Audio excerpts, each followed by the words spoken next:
Assalamualaikum warahmatullahi wabarakatuh. Perkenalkan, nama saya Muhammadul Huda dari kampus UIN Sunan Kudus.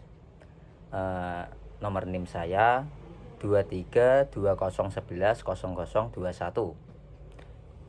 dari Fakultas Syariah Prodi HKI kelas HKIA. Dan saya akan menyampaikan tugas dari matkul bank dan lembaga syariah yang diampu oleh dosen Bapak Labib Nubahai MSI. Dan langsung saja, soal yang pertama yaitu 1. Haidar dan Nabila adalah pasangan muda yang bermimpi memiliki rumah sendiri setelah menikah. Dan setelah melakukan survei, mereka menemukan rumah impiannya di daerah Mejobo dengan harga 500 juta. Sayangnya tabungan mereka hanya sekitar 100 juta yang tidak cukup untuk membeli rumah tersebut secara tunai. Akhirnya mereka datang ke BSI atau Bank Syariah Islam guna mendapatkan pembiayaan.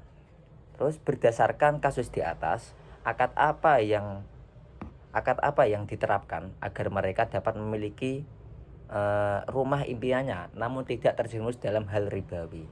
Jelaskan dan dengan alasan hukumnya. Lanjut dari jawaban yang pertama, yaitu akad yang tepat untuk Haidar dan Nabila. Dalam kasus Haidar dan Nabila yang ingin membeli rumah seharga 500 juta namun baru memiliki tabungan uang sebanyak 100 juta.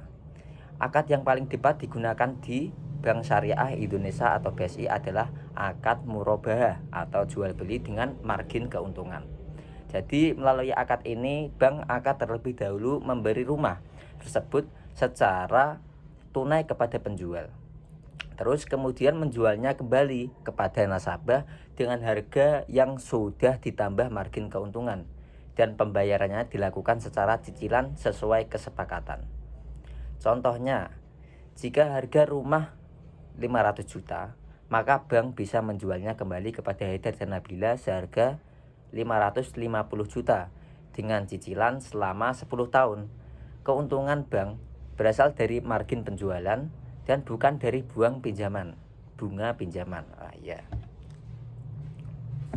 Alasan hukumnya, akad murabahah diperbolehkan berdasarkan fatwa MUI. Yang pertama yaitu barang dibeli terlebih dahulu oleh bank sebelum dijual ke nasabah. Yang kedua, harga jual dan margin disepakati di awal.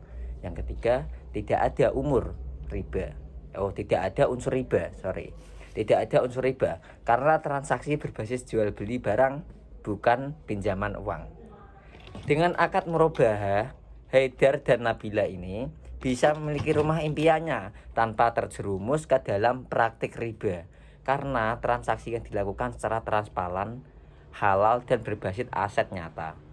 Jadi ada dalil tentang riba Al-Baqarah ayat 274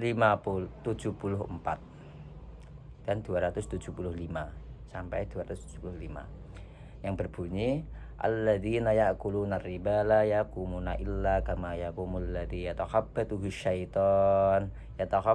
syaitanu minal mas. Dzalika bi annahum qalu innamal bai'u mislur riba wa halallahu al-bai'a wa harrama riba. Faman ja'ahu mau'idatun mir rabbih fantaha falahu ma salaf wa amruhu ilallah wa man 'ada fa ulaika ashabun nar hum fiha khalidun.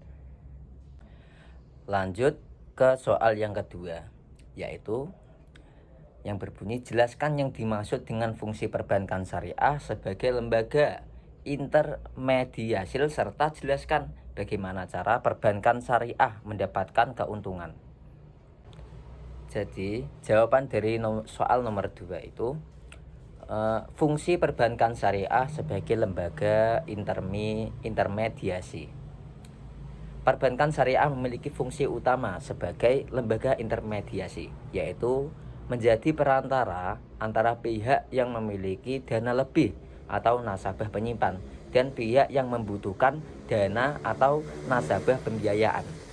Namun, berbeda dengan bank konvensional, hubungan antara bank dan nasabah di perbankan syariah bukan hubungan atau peminjam dari pemberi pinjaman, melainkan hubungan kerja sama atau kemitraan dengan akad yang sesuai syariat, seperti mudharabah, musyarakah, murabahah, dan ijarah.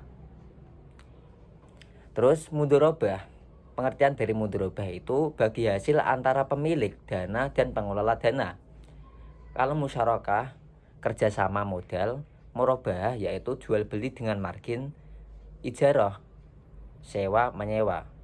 Dan cara bank syariah mendapatkan keuntungan, yaitu pertama, margin penjualan dari akad murabahah atau jual beli. Yang kedua, bagi hasil keuntungan dari akad mudharabah atau musyarakah. Yang ketiga, ujrah atau fee sewa dari akad ijarah. Jadi, sumber keuntungan bank syariah tidak berasal dari bunga atau riba, melainkan dari aktivitas usaha yang halal dan nyata. Lanjut nomor 3. Jelaskan 3 hal yang dilarang dalam transaksi bisnis syariah, serta berikan masing-masing contohnya, serta berikan pendapat Anda tentang pernyataan yang sering dikatakan oleh masyarakat bahwa bank syariah sama saja dengan bank konvensional, tidak ada bedanya. Jadi 3 hal yang dilarang dalam transaksi bisnis syariah, yaitu pertama, riba, gharar, dan masyir. Riba itu tambahan atas pinjaman uang tanpa dasar transaksi real. Dilarang karena menzolimi salah satu pihak, bunga pinjaman, dan bank konvensional. Terus gharar. Gharar itu ketidakjelasan dalam akad, harga, atau objek transaksi yang bisa merugikan pihak lain. Menjual barang yang belum jelas wujudnya, misalnya contohnya itu ya, ikan yang masih di laut. Terus masyir. Masyir atau yang disebut juga judi atau spekulasi.